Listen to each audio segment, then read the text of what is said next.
बिस्मिल्लाहिर्रहमानिर्रहीम। तो चलिए शुरू करते हैं।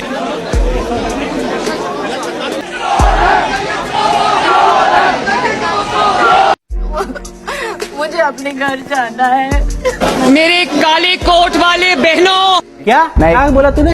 मेरे काले कोट वाले बहनों,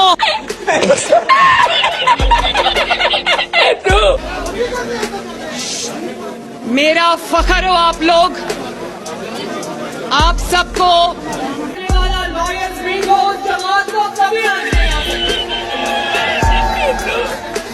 और यकीन मानो, मेहरबानी तशरीफ रखें प्लीज। मेरी बात सुनिए, मेरी बात। Hey, I've seen this one.